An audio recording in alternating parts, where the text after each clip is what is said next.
favorite guests, senior news editor at American Greatness, Liz Sheld. Liz, good morning to you.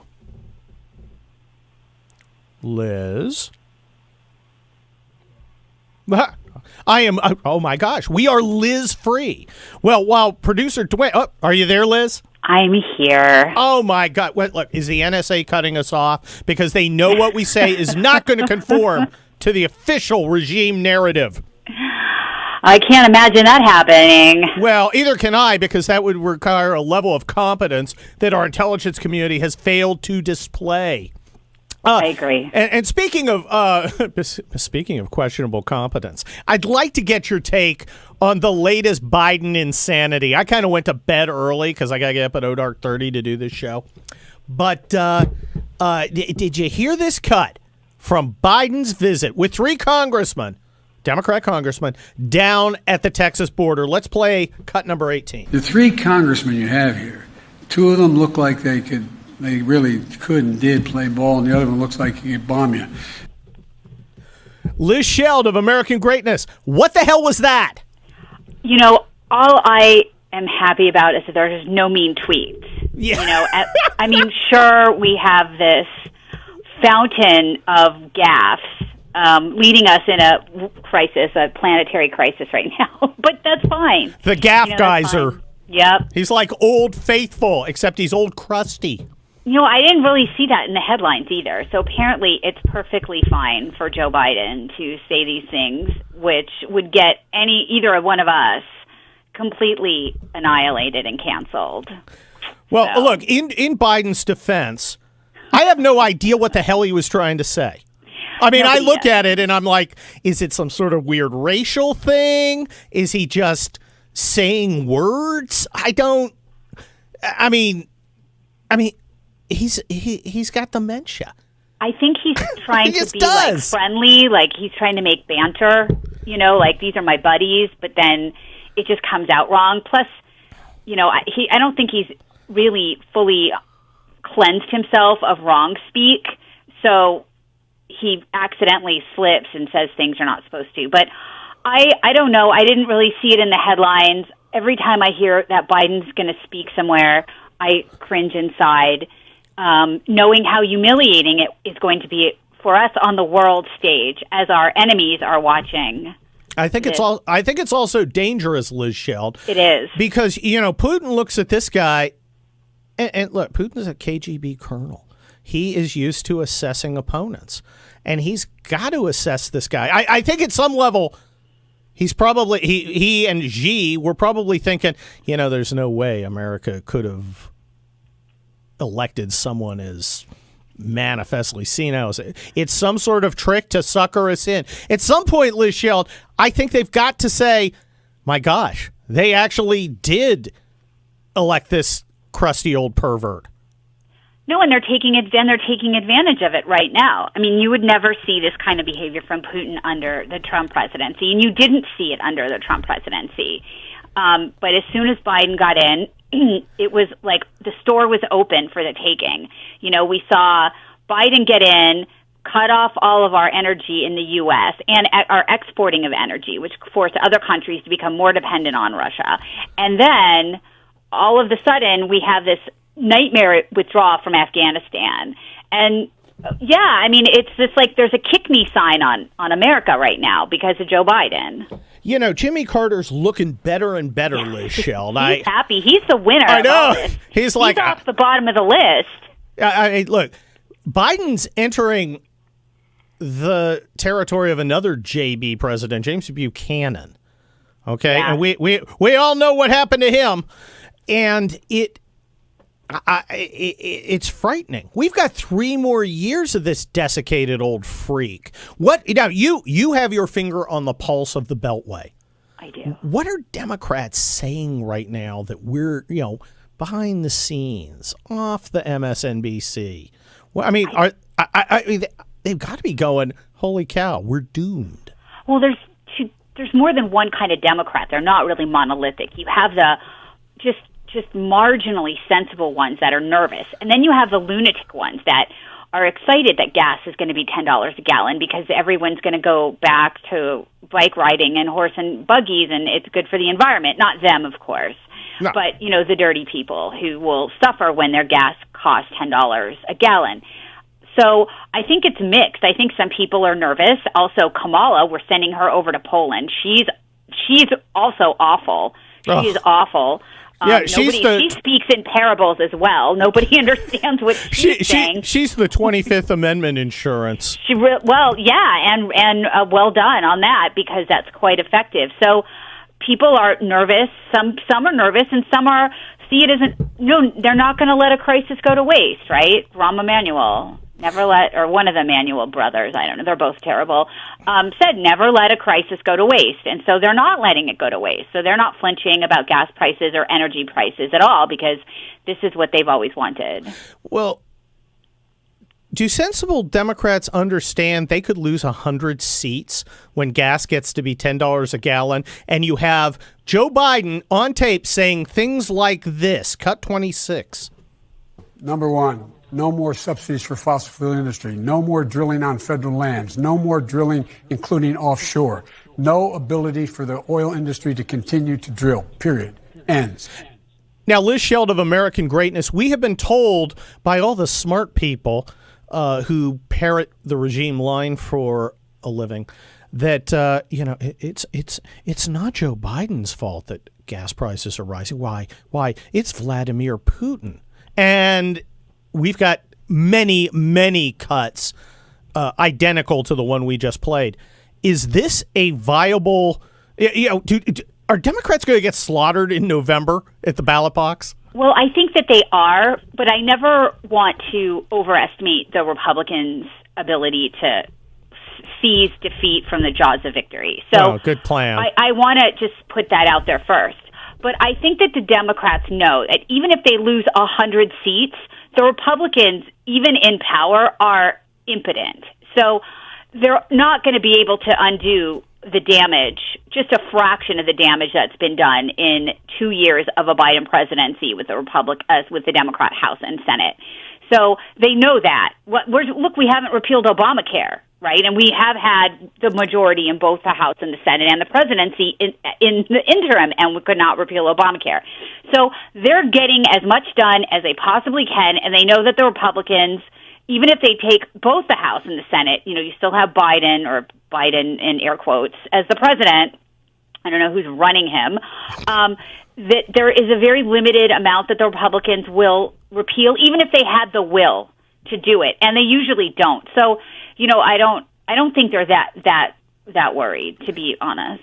Well, Liz Sheld, I think the Republicans need to be very cognizant of the fact that the base expects results, particularly when we elect a Republican president in 2024.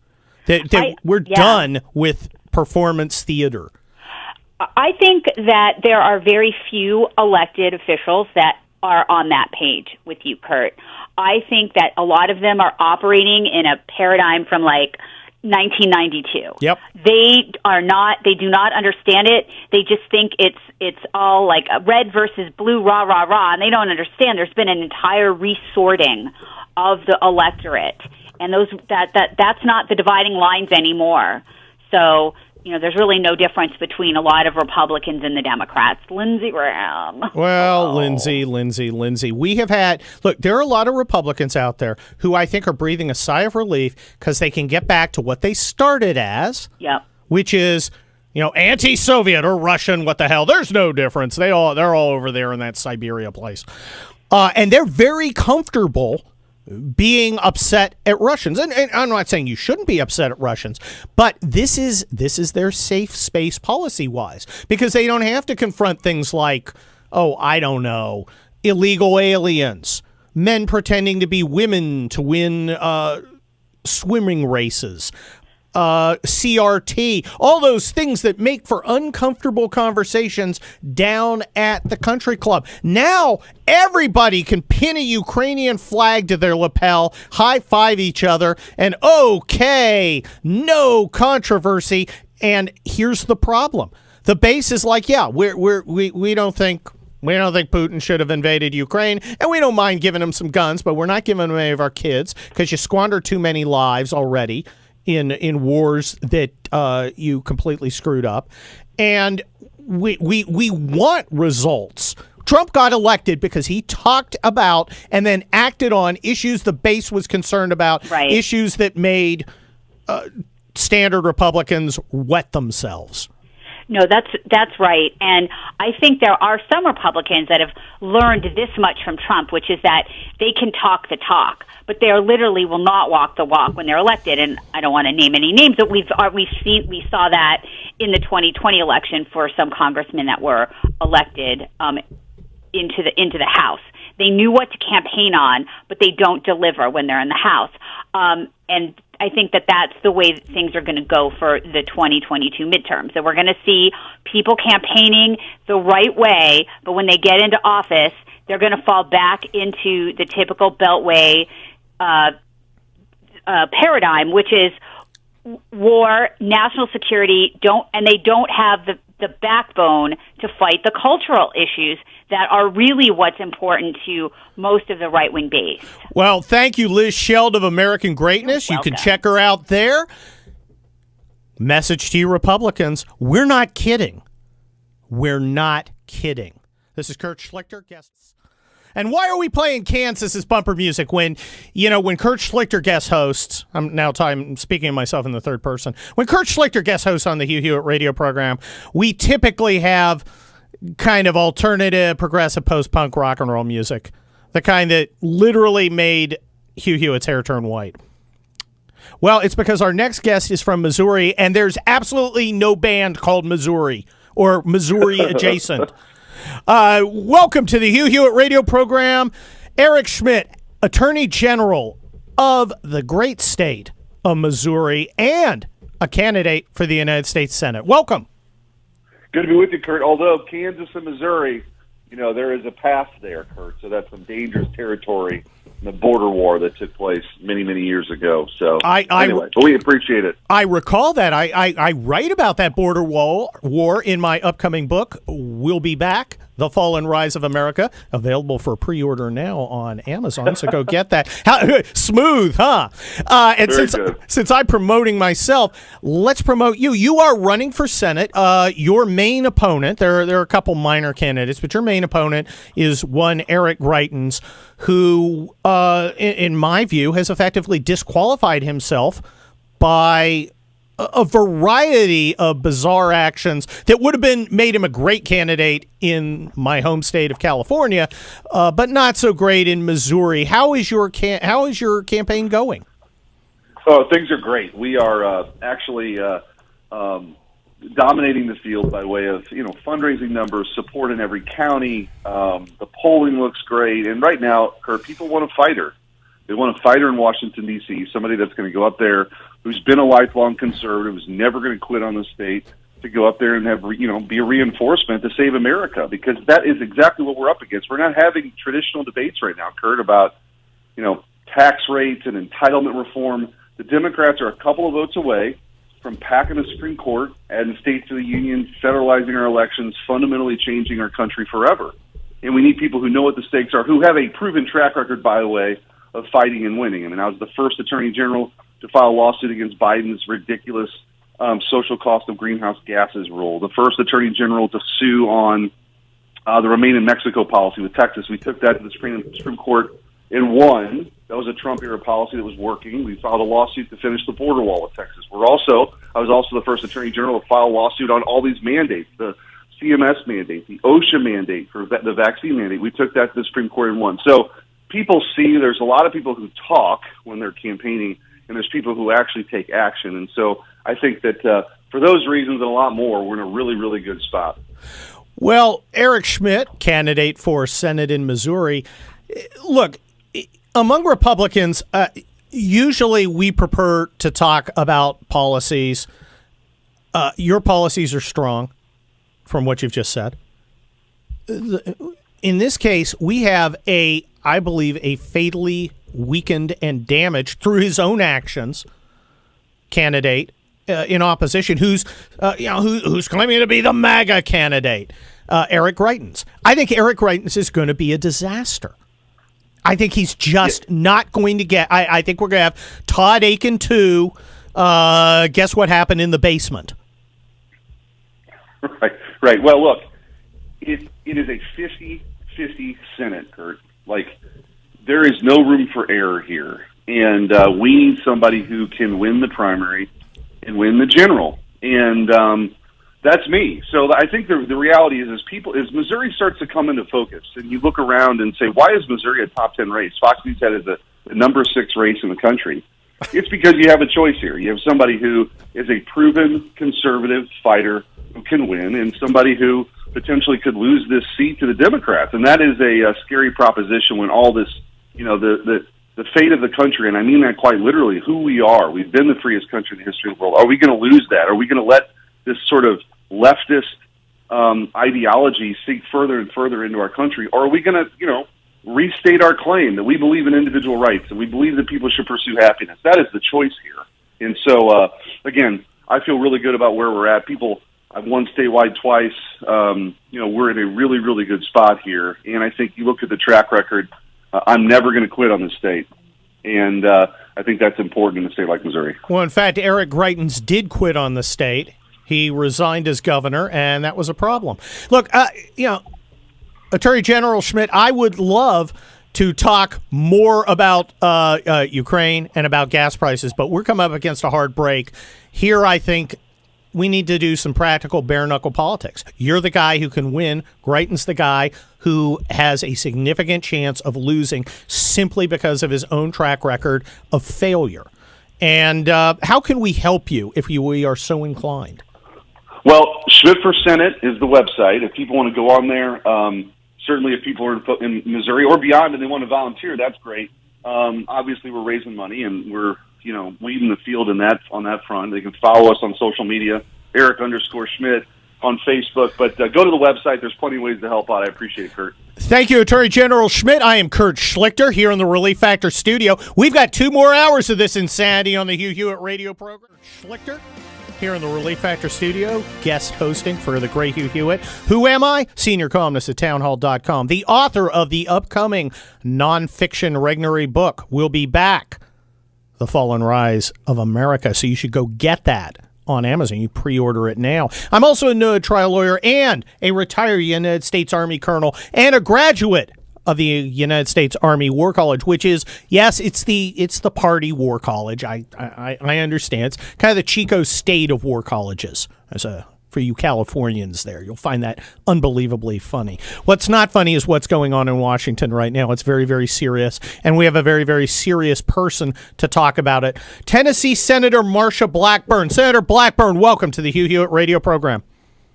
Thank you so much. I'm delighted to join you and delighted that you're hosting in the chair today. Oh, well, that's very nice of you. Now I'm going to turn tough on you because I have to ask a question. There is an omnibus continuing resolution of 2,741 pages that was released at 1:30 a.m. Eastern time last night. How the heck can Republican senators digest this 2,741-page omnibus bill in order to vote on it? And I don't know if it's a good bill or bad bill. What do you think? What we do know is that they're trying to put more money for COVID relief into this, probably about $15 billion. And, of course, Kurt, as we're all aware, it's like after Russia attacked Ukraine, COVID disappeared. I noticed. Not talking about it anymore. I noticed. Now, I'm in California. There are still remnants of it. When I was in your beautiful state of Tennessee a few weeks ago to do Mike Huckabee's show, it was gloriously mask-free. Your beautiful faces and beautiful smiles were shining through. Where did COVID go? Well, and COVID in Tennessee, we've been over COVID for a long time. But places like D.C. and New York and Connecticut and Illinois and California and Washington State, and, they've just tried to cling on to a permanent pandemic with every fiber of their being.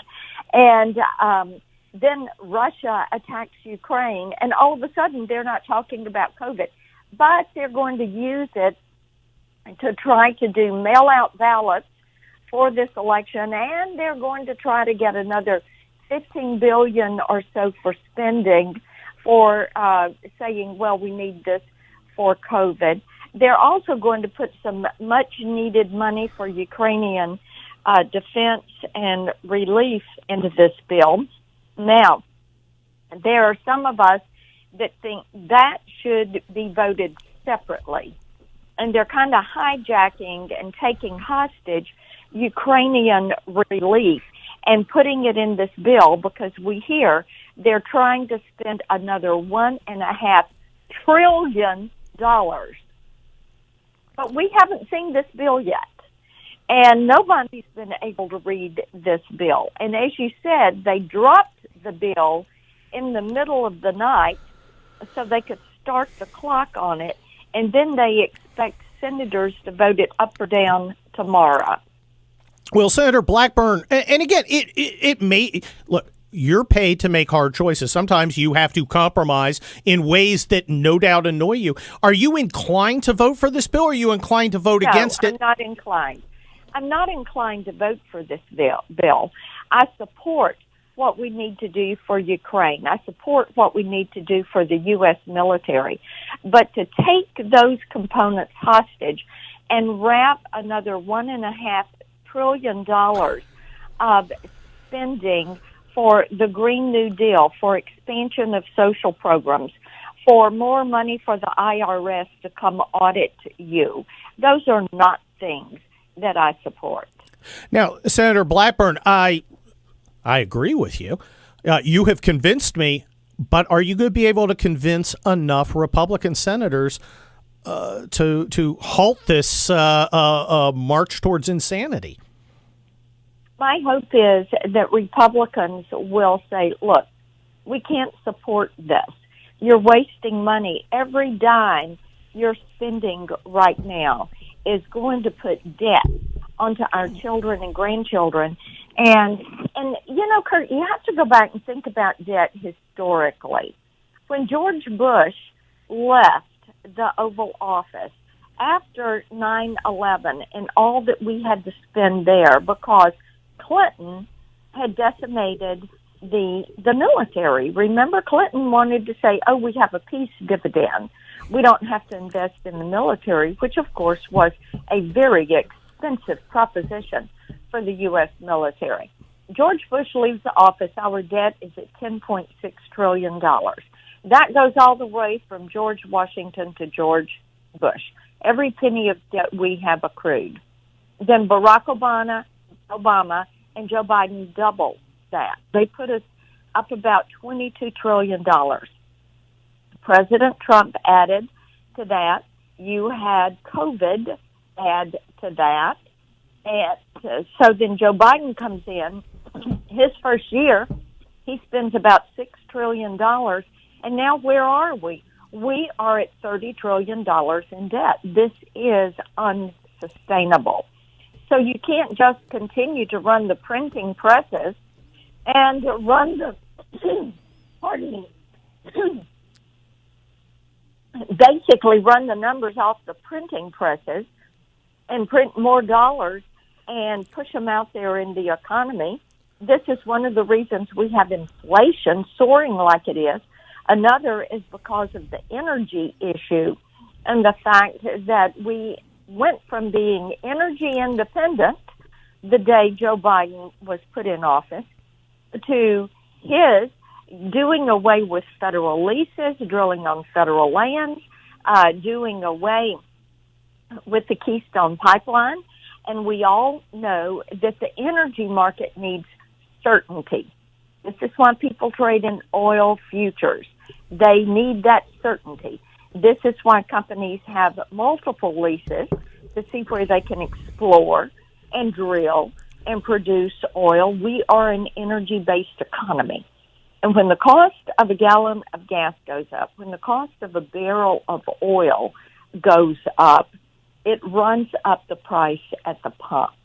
And when you look at the cost of a gallon of gas you're pumping, over 50% of that is going to be in the cost of crude.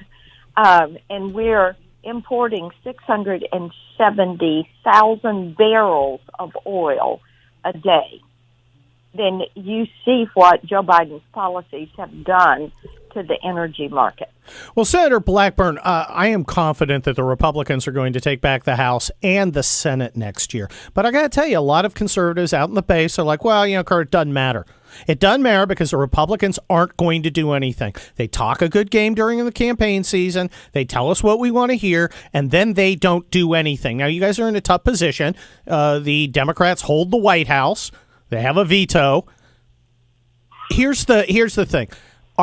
How are we going to make it clear to some of the more reticent members of the Republican caucus that they damn well better do what we tell them? Well, what more and more people realize every day is what the American people realize through COVID. Let's start with what their children were being taught. And look how people across this country, from Virginia all the way to San Francisco, have looked at these liberal, leftist, socialist Marxists that have populated our school boards and have said, not on my kid. My kid is not going to be an experiment for your equity, diversity, inclusion. You might do that to me at work. You're not going to do it to my kid. And so now they are throwing these people off of the school boards. The Virginia governor's race. What an incredible governor and lieutenant governor we have there in Virginia now. And so people are realizing this. During COVID, they realized this wasn't about COVID. It was about lockdowns. It was about controlling your life 24 hours a day, 7 days a week, 365 days a year.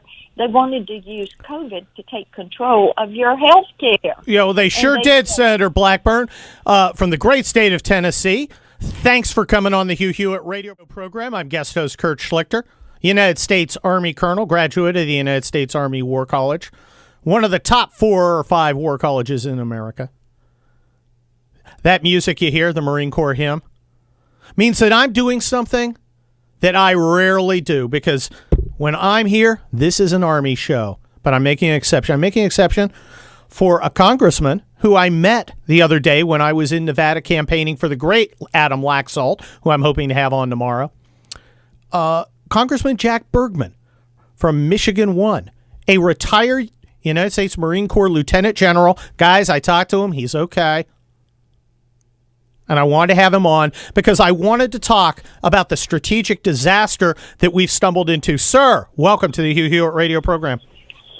Kurt, the Lord works in strange and wondrous ways, and to put us together on Saturday to meet, and here we are today. Great to be with you. It is great. Look, I thought I was done with general officers. I'm making an exception for you, sir, because you've got the experience from flying combat missions in Vietnam to working in European command.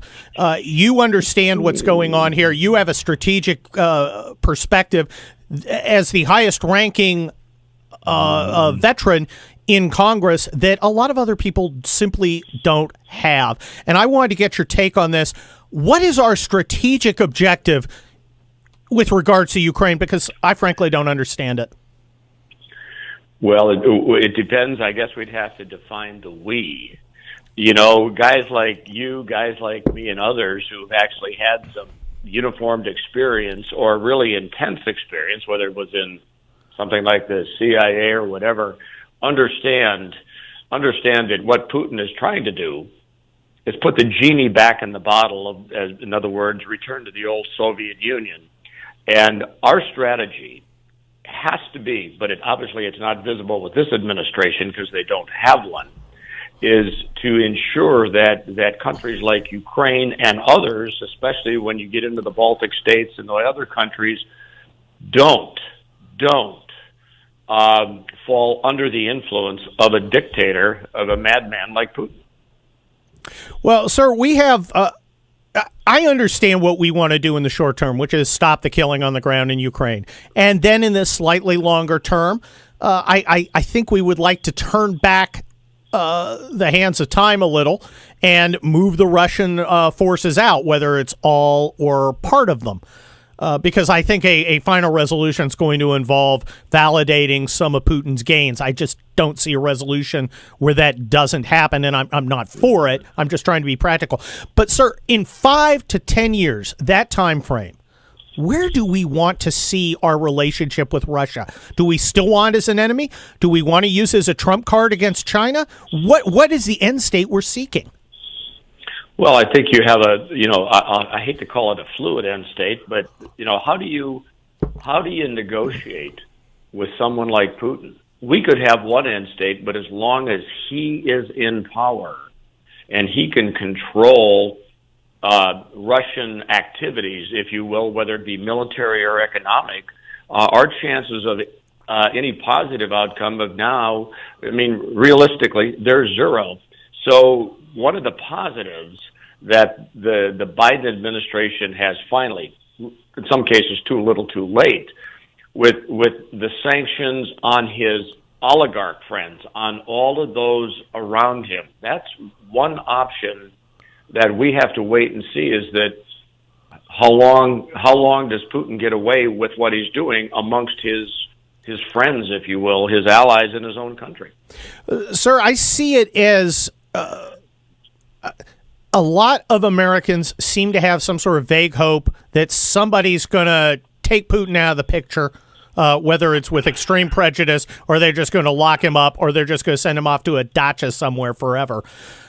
And this is an ex-KGB guy. This guy is suspicious. This guy is going to make sure that he's defended. I hope is not a plan. And I don't think our administration has a strategic vision to come to an end state where Russia is not merely not a threat, but potentially a card we can play against China. I just don't think they have it in them. Well, they don't. If we'd have we as the U.S. under the Biden administration had a strategy, it would have been obvious from day one of Biden's presidency when he would not have penned the executive order to shut down Keystone XL. We've created our dependence through really, just totally inept, piss poor policies by this administration that put us at risk. So this is self-inflicted on our part in many ways, and the American people, unfortunately, are seeing that right now at the gas pump, at the grocery store, and everything else. Think about the next step for high prices, whether it be in food or gas, when there's a lack of availability. For those of us who remember the early 70s, or mid-70s, whenever it was, with gas lines and all of that, our country has not experienced that. Most people have not in their adult lives.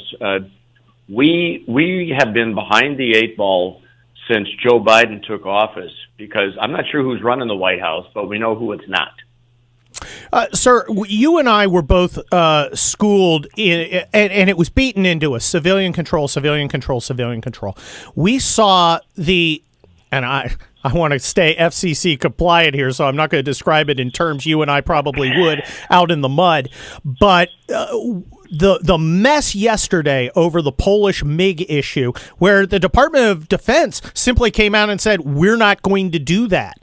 Wow, I look at that. I'm staggered. Is the civil-military relationship has it changed? Is it completely broken?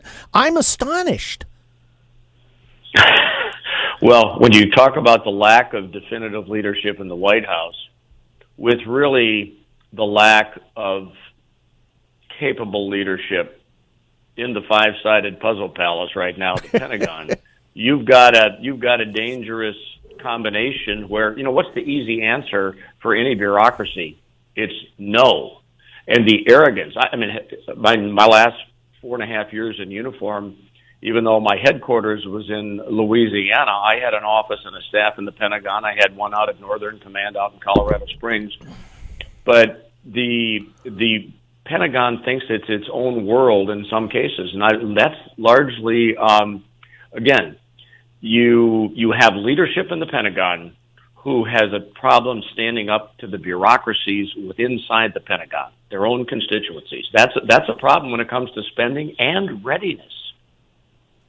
Well, we have major readiness problems in the American military right now, and old saying in the Army: soldiers do what commanders check, and I assume that applies to the Marine Corps as well.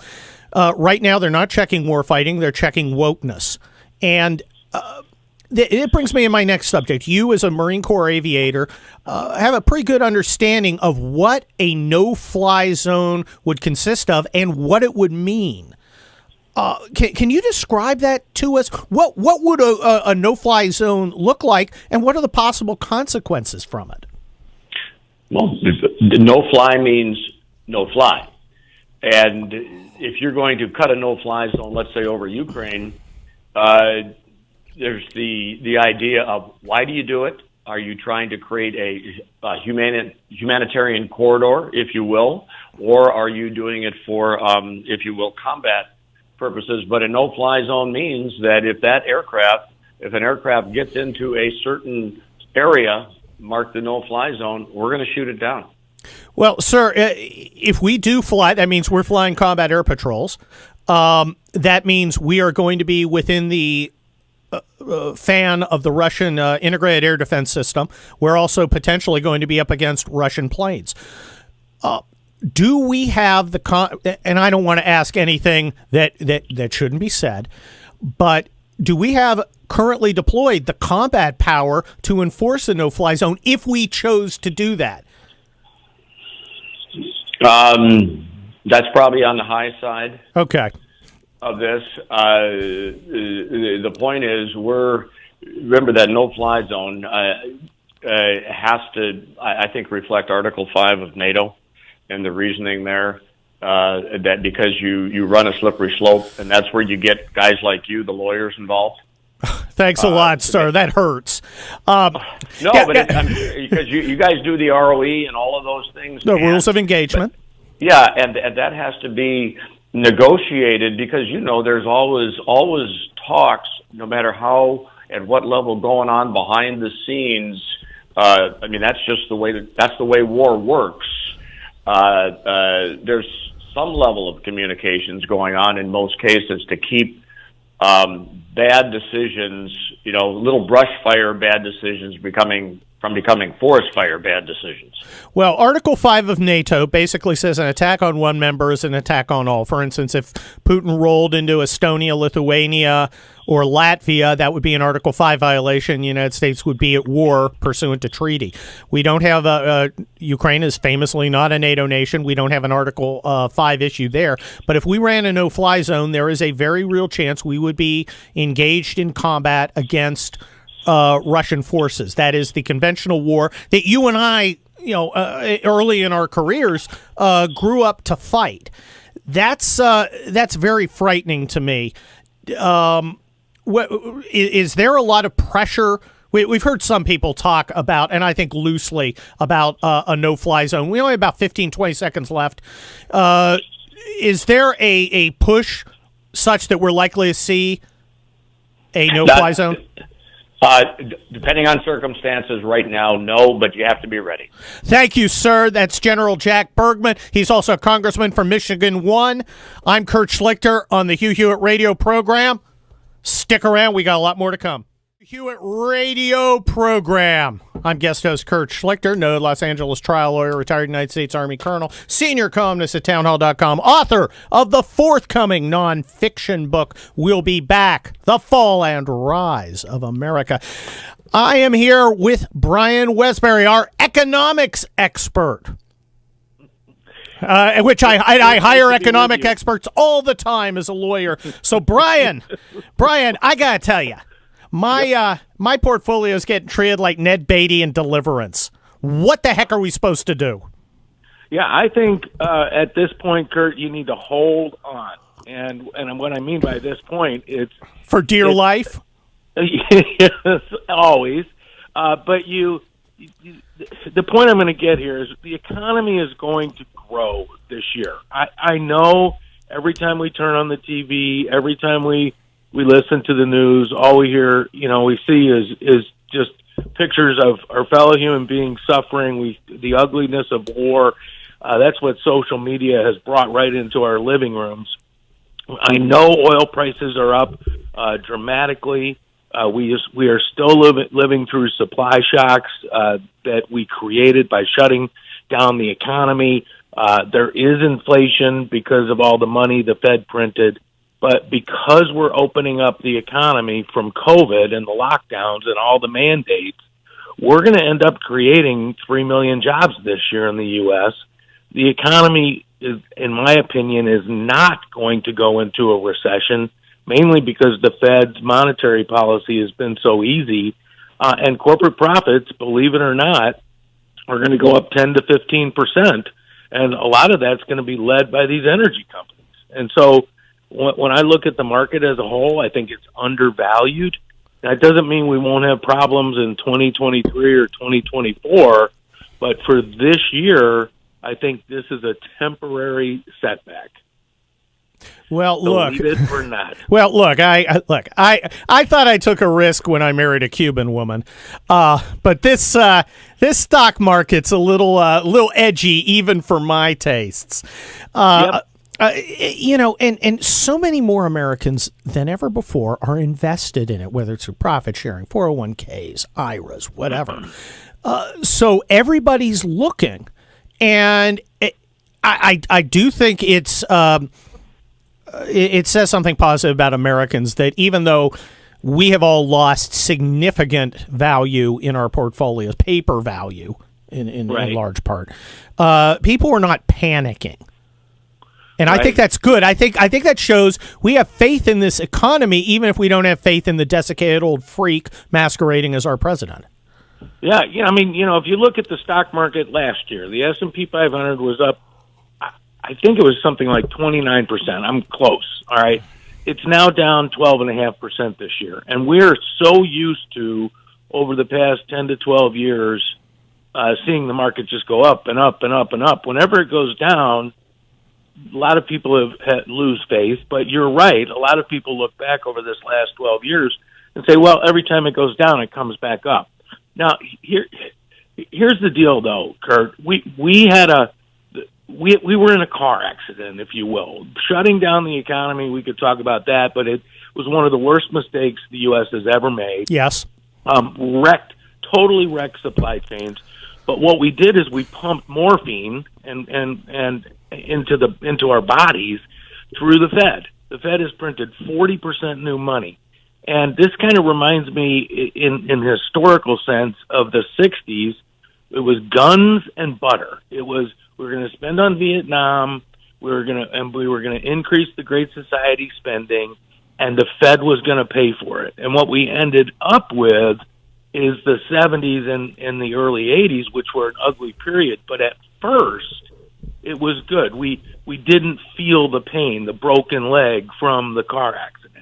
And that's kind of where we are right now. So I'm not saying we're doing good things just because the market is likely to end higher this year, because I think we'll pay a big price in 2023, 2024, but the price is not right now. It's coming later. Well, Brian Wesbury, it looks like we're going to win the House by a substantial margin. We're probably, we Republicans, we're probably going to take the Senate, but we've still got, Grandpa sitting in the White House. What actions could a Republican Congress take? And I've got about 15, 20 seconds to keep us from having this disastrous hard landing that you're talking about in the next 2 years. Yeah, well, first of all, Build Back Better needs to be dead, and I know that's before the election. But if it can be held off, then that means a divided Congress in 2023, 2024 can avoid any tax hikes. I wish we could have tax cuts, but avoiding tax hikes is good enough. We need to slow the growth of government spending. We need to stop the Fed from being so easy. But more importantly than that, we have to find out a way to get more domestic oil. And I know it's been a joke running around on the internet, but if we were to sell Iran or sell Alaska to Iran, then maybe we could drill on it. Well, Brian Wesbury, thank you for, at least in the short term, some good news about the economy. I'll take whatever I can get. I'm Kurt Schlichter. This is the Hugh Hewitt radio program. We'll be right back with Senator Rick Scott. I'm Kurt Schlichter. Jäger means hunter in German. Look, my family was kicked out of Germany 250 years ago. The first Schlichter to go back for an extended period was yours truly when I was stationed there during the Cold War. So the next time some Twitter blue check who's done nothing but pounded his keyboard start telling me, you love Putin because you won't follow the official narrative. I was in the Cold War. You were a fetus. Please don't talk anymore. 27-year retired United States Army Colonel, no trial lawyer, senior columnist at townhall.com, author of the forthcoming book, We'll Be Back, The Fall and Rise of America, available now for pre-order. It's from Regnery. It is nonfiction, unlike my action-packed conservative novels. Hey, we've got somebody here who's a major player in Washington, D.C. He's from the freest state in America. He's Senator Rick Scott. Senator Scott, welcome back to the Hugh Hewitt radio program. Kurt, it's great to be with you. It's great to see you the other day. It was great to see you at CPAC. A lot of people had things to say to you, and you've been controversial because there seem to be two schools of thought, Senator Scott. You're doing a great job running the senatorial election committee. You're going to win back the Senate, I think. But a lot of people say we don't need a plan. We should run on how bad Democrats are, and Democrats are pretty bad. But you have an 11-point plan to rescue America, and some people have said, stop, time out, don't have a plan. Why did you take your strategy instead of laying back and just taking the win? Well, first, Kurt, I'm a business guy. You know what business guys do? We write plans, we build a management team around our plan, and we execute our plan. If you look at the military, when I served in the Navy, we had a reason for what we were doing. We had a plan when we went to sea. What was our goal? What did we want to accomplish? And we all knew what our plan was. So you can go to rescueamerica.com, read it, give me your thoughts. You can text America to 22044. Give me your thoughts. I'm going to put out my ideas. We have got to tell people what in the living daylights we're going to do. Why vote for us? Look, Biden's bad. It's horrible what this guy is doing. It's horrible what the Democrats are doing. But golly, what are we going to do when we win? We are going to win, but then have a plan so we say, we won. What are we going to get done? Now let's get going. I mean, what do? I'm a checklist guy. Give me my checklist. Let me work it every day. Senator Scott, some of your plan has drawn some controversy. Your plan has been characterized, and of course you can clarify that it would move towards a tax system where everybody pays something, and I'm sympathetic to that notion. I think everybody should have some skin in the game. Maybe not as much as, a noted trial lawyer might pay, but I think everybody should pay something towards our government so they have some interest in what happens with it. Some people are saying, though, politically, as opposed to policy-wise, this is the wrong time. What are they characterizing your plan correctly? And if so, why is this a good idea politically? Well, first off, I love it that people are talking about where we ought to go. I mean, isn't it great? I tell people, you don't have to agree with me, but let's come up with something. So first off, I'm a tax cutter. I will put my record for tax cuts up against anybody. I cut taxes and fees 100 times as governor of Florida. I want somebody to tell me that they've done more than that. So we have got to reduce the size of government and cut taxes, but we've all got to be in this. It's got to be. Everybody's got to have skin in the game. This has got to be fair. We've got all of our retirees. They paid into the system. We've got all the working class in this country. They're paying income taxes, sales taxes, and property taxes. What's wrong? Well, we've got billionaires that have figured out how to play the system and not pay their fair share. And we've got people that say, I could work, but golly, I think I can. I'm going to vote for some of that stuff where these people just give me things for free so I don't have to work. That's not fair. So I want to make sure that we don't have a system where the working class, the middle class are the ones paying taxes. This has got to be fair. everybody's got to have skin in the game. But these woke people say, I just want to vote for stuff so I get stuff for free. I know I could work, but I don't want to do that. That's wrong. And I'm going to make sure that does not happen. Senator Scott, obviously Ukraine is in the news. You are a veteran of the United States Navy. You're going to be asked to make a lot of decisions about what's going on in the future, how you're going to vote. We've heard a lot of talk about a no-fly zone over Ukraine. That could mean coming into actual combat with Russia. Russia, of course, possesses about 8,000 nuclear weapons, many of them aimed at our homeland. What do you think about the push towards a no-fly zone? So first off, I would never take anything off the table, period. You leave everything on the table. You don't tell your adversary what you're going to do. You say, look, I'm not taking anything off the table, but here's what we ought to be doing. We ought to help our allies be able to defend themselves. The Ukrainian citizens want to defend themselves.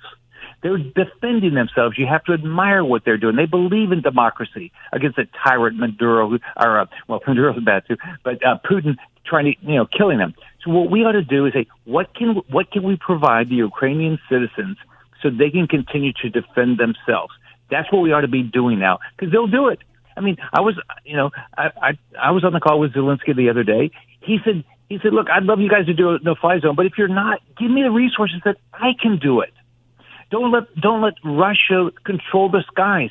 Give me the missiles that I can defend myself. Give me the planes that I can defend myself. I've got pilots; they'll go fight, but we've got to have the resources. So that here's who I admire. I admire Israel. They don't ask America to come and defend themselves. They say, look, we have all these adversaries all around us. Give us the resources. We'll do it ourselves. We believe in our freedom enough that we'll fight for our own freedom. So that's what I think we ought to be doing right now. And by the way, I'm furious with Chuck Schumer. We could have done Ukrainian aid last week. We could have done it Monday. We could have done it over the weekend. He could have called us back in when we were on recess when the war started. But did he? No. He's holding up Ukrainian aid, which we're just now finding out what it's going to be in this package, for some liberal wish list that's going to be $1.5 trillion. So, I mean, I want to help Ukraine, but come on, give me some information, and let's do it now. Let's just do Ukrainian aid by itself. Schumer's heartless. He doesn't care about the Ukrainian citizens. He's just playing some political game. Well, Senator Scott, you're talking about the continuing resolution that dropped at 1:30 a.m. Eastern Time. It's 2,741 pages long. Is there... Obviously, you're not going to be able to read it in the 24 hours you have until you're expected to vote for it. Are they going to find enough Republicans to pass this thing? I don't know. Kurt, I don't know what they're going to do. I've been asking with a lot of my colleagues. We sent a letter to Schumer. Come on, give us time to go through this. Give us time to understand what's this going to do to inflation. Is there accountability in all these dollars that we're spending? Do we have to spend this? So look at what's going on in this country. We got Russia invading Ukraine. Okay, we got Biden going down to talk to a dictator that's killing his own citizens about getting oil from them. We've got an open border. We got the highest inflation in 40 years. We have $30 trillion worth of debt, and this is the way Schumer runs our government. Yeah, it's terrible. It's terrible, but as the guy responsible for getting the Senate back, you've got a problem because there are Republicans who are going to play along with this nonsense. And these guys have got to be taken to the side and said, listen, stupid, here's how it's got to be. Those people out there have pitchforks and torches. They're not going to take business as usual. Tighten up. How are you? Have you had some of those difficult conversations with spineless invertebrate senators? Well, in my role as the chairman of the National Republican Central Committee, what I'm trying to do is make sure we have the resources, make sure we have great candidates. But I really do believe we've got to look at everything we're doing and say, are we doing what we said we were going to do? Are we being fiscally responsible? Are we making sure our highest priority is to make sure we have the most lethal military in the world? And that's what we have to do. I mean, so that's why this is what I fight for every day. And I'm optimistic. I mean, it's frustrating right now, but I'm very optimistic that we can change the direction of the federal government. Well, Senator Scott, I hope you can take back the Senate in November. I've got faith in you. This is the Hugh Hewitt radio program. I'm guest host Kurt Schlichter. Hugh Hewitt radio program. Thank you, replacements. For Here Comes a Regular. We have a regular on the Hugh Hewitt Show. A friend of mine, starting back when we were both trial lawyers in Los Angeles, the best national security advisor in American history, Robert O'Brien. Robert, good morning. Good morning. Great to be with you. Hey, I want to talk about three things. First, I want to talk about this MiG insanity. Second, I want to talk about Russia and China and the kind of razor's edge Putin's teetering on. Finally, I want to talk a little about the JCPOA. What the heck with this MiG thing? How did the Defense Department get to veto what the State Department was doing, even though I do think it's a bad idea? Well, what's unbelievable is that it's public. This is the sort of thing that should have happened very quietly if we were going to get the MiGs. I've come out in favor of making sure that the Ukrainians have the weapons they need to defend themselves, and we don't want to be in a no-fly zone. We don't want combat with the Russians in the air or on the ground with American troops, but we do want to let these brave Ukrainians have what they need to keep giving the Russians a hard time and try and save their country. So this is the sort of transfer that should have happened very quietly. It should have been the CIA and others very quietly facilitating something like this instead of turning it into a public spectacle with now Vice President Harris being pulled into the middle of it. So it's obviously an unfortunate development. Was it made public by factions within the United States government that did not want it to happen? Yeah, that's always possible, but the Poles went public with it as well, and obviously to protect themselves, they said, "Hey, we're giving it to Washington and kicking the can to D.C. and making it their problem. They're bigger than we are. They can take the risk more readily than Poland can. But again, this whole thing should have happened very quietly and been off the books." Well, Robert O'Brien, former national security advisor, all I can say is thank goodness there are no more mean tweets. Let's move on to Russia, China. Now, Russia has moved closer to China of necessity. It was about 50 years ago that Richard Nixon leveraged China against the then existing Soviet Union. You point out on Fox yesterday with John Roberts something very, very important, which is the long Russian-Chinese border over which they have gone to war before. Siberia is up there and full of commodities, and China's got to be looking at that and slobbering. Is Putin making a mistake getting in close to China? Because China could turn on him. Well, they certainly could. And one thing I've talked about is that Xi Jinping is the General Secretary of the Chinese Communist Party, is watching what's happening in Ukraine. I think his initial reaction was, how will the West respond? Will there be real sanctions? Will the Ukrainians fight back? How will our weapon systems, many of which are similar to the Russian systems, perform as I go into Taiwan? But seeing the total lack of capability of Russian forces, which have been exposed by the Ukrainians, it's unbelievable. I think everyone's been taken aback by how poorly the Russians have performed. I think Xi Jinping is now thinking, maybe I go west instead of east, instead of going to Taiwan. Thousands of miles of Russian territory were taken from China in the 1860 Treaty of Peking, which, ironically, that treaty is in the National Museum in Taipei in Taiwan, with the nationals took it with them when they fled the communists. And he's looking at the Russians' poor performance, thinking, well, why wouldn't I take a big chunk of Siberia back? It originally belonged to the Qing dynasty, and the Russians took it from us in the Century of Humiliation. And I vowed to retake all Chinese property that was taken during that century. Russia looks so weak, I wouldn't be surprised if Xi Jinping and his colleagues aren't thinking about a little incursion into Russia while Putin's occupied in the West. Well, 30 years ago, Robert O'Brien, 31 years ago, I was in the Saudi Arabian desert at 7th Corps Main Command Post. And we saw that Russian equipment, Russian tactics simply could not stand up to American equipment and tactics. And that stunned the rest of the world. The speed and completeness of American victory staggered the rest of the world. Countries like China noticed, and they reset to address those issues. Do you think that this Ukrainian invasion and the poor Russian performance, because I think they're clearly behind in their timetable. They're clearly deficient in leadership and equipment. Do you think that's going to make China rethink itself and frankly prepare better to take on Western governments? Well, they will. The Chinese are very smart, and they learn the lessons from of history. They watched not only the Gulf War, in which we totally overwhelmed you and the soldiers, sailors, airmen, Marines, and our allies just overwhelmed the Republican Guard and Saddam's forces.